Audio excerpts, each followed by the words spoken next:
Nos ajudem com um like aí, porque o A Deriva é o menor podcast da podosfera e precisamos da sua ajuda. Dá um like para nos ajudar. Eu adoro esse início. E aí, depois dessa aventura, no Nepal, de maneira bem resumida, fui me meter num safari, que eu fui fazer a pé, me convenceram a entrar num safari a pé. Aí lá eu fui atacado por rinocerontes selvagens.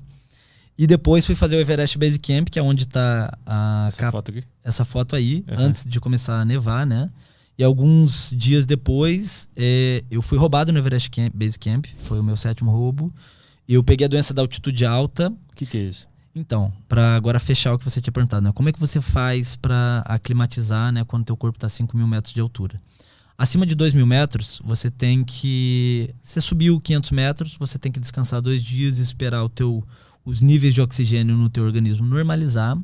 E aí você sobe mais 500 metros, e quanto mais você sobe, mais tempo você tem que ficar aclimatizando. Então, por exemplo, acima de 3.500 metros, você tem que subir algumas centenas de metros e parar e aclimatizar. E era dito que para você fazer a trilha do Everest Base Camp em 14 dias, com um guia. Eu tinha 9 dias antes de vencer meu passaporte.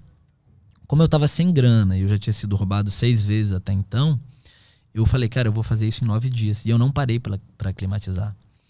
Então, eu consegui subir a montanha legal. Cheguei lá ao Everest Base Camp, que é a 5.350 metros de altura, e comecei a voltar.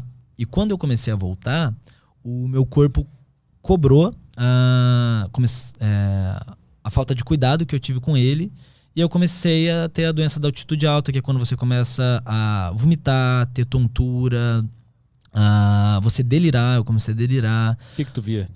Cara, tudo assim bagunçado, sabe? Pô, imagina você caminhando numa crista mais fina do que teus ombros, com penhasco dos 2 lados, e você assim, né? E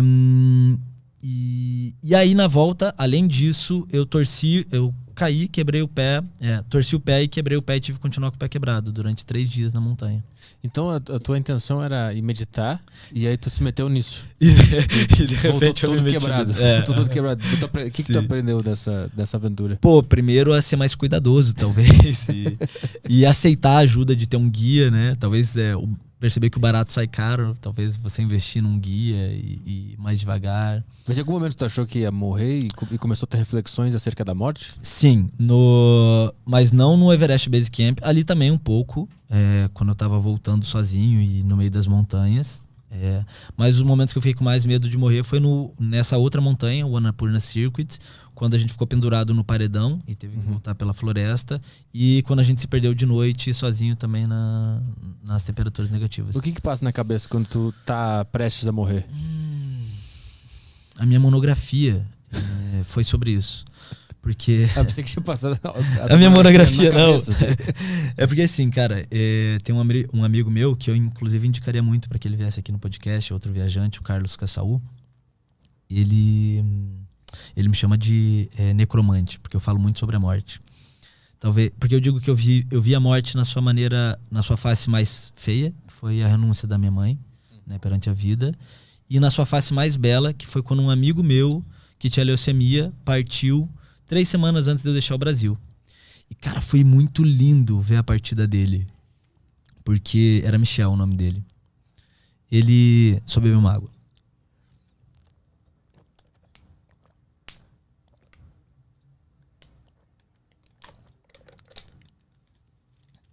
Porque ele compreendeu que ele ia partir.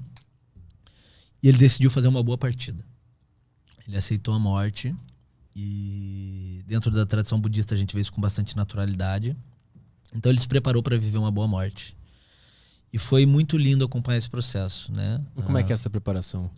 Então, tem várias práticas dentro do budismo tibetano e qualquer tradição que são fundamentais para você poder partir em paz. Você pagar a resolver as suas questões não resolvidas, física e materialmente. O que vão fazer com o teu corpo? O que vão fazer com os teus bens? Quem são as pessoas que você ainda tem questões não resolvidas? Para quem você precisa pedir perdão? Para quem você precisa perdoar? Você dá a segurança para as pessoas que vão ficar aqui, para elas não ficarem se sentindo mal. Falando, não, deixa eu ir em paz. É normal, é natural, vai acontecer. Elas darem a segurança para quem está partindo de que também a pessoa pode ir em paz, né? E aí a gente viveu todo esse processo com ele, que foi muito bonito. E no momento da passagem dele, eu tava junto. Foi muito doido, cara. A Milena, que era a esposa dele, ela sonhou na noite anterior que 2 espíritos iam buscar o corpo do Michel às 2h30. E ela falou, cara, a gente tinha um grupo onde a gente acompanhava o estado de saúde dele. E ela falou, ó, eu sonhei com isso, pode ser só um sonho, mas eu sinto que é hoje. E ele tinha feito uma promessa com a gente de que ele não ia partir antes que a gente se despedisse, se a gente não tivesse presente, né, fazendo os ritos budistas de passagem. E a gente chegou lá, ele tava já sedado, sabe quando o cara tá se segurando assim na vida, assim, o corpo não aguenta e ele tava se segurando assim no aparelho. E o nosso mestre, que foi meu primeiro mestre espiritual, não tinha chegado ainda. 1h30, 1h45, 2h, você vê que ele estava resistindo, mas não aguentando. E 2h15 chegou o nosso mestre, conversou com a família, falou da importância de se despedir, de dizer adeus. A família, embora tivesse muito triste, aceitou, conversou com ele, deu autorização para ele partir. E a gente começou a prática budista de passagem, né? Um rito para a morte. E esse rito ele termina com 3 toques aqui na cabeça, porque dentro da tradição budista, o lugar mais adequado para a tua consciência deixar o corpo seria aqui no 7º chakra, no topo da cabeça, que inclusive na criança é a última parte que se fecha, né? A criança tem a moleira, que seria a nossa conexão com o cosmos. Então, quando eu falo com você, se eu toco na tua perna, teu pensamento vem para tua perna. Então, através do toque, no topo da cabeça, a gente conduz a consciência para lá, no momento da morte. E aí o meu mestre falou, Michel, não se prenda mais aqui, a gente ama muito você, a gente gostaria que você ficasse mais, mas você tem a nossa sincera permissão para ir embora.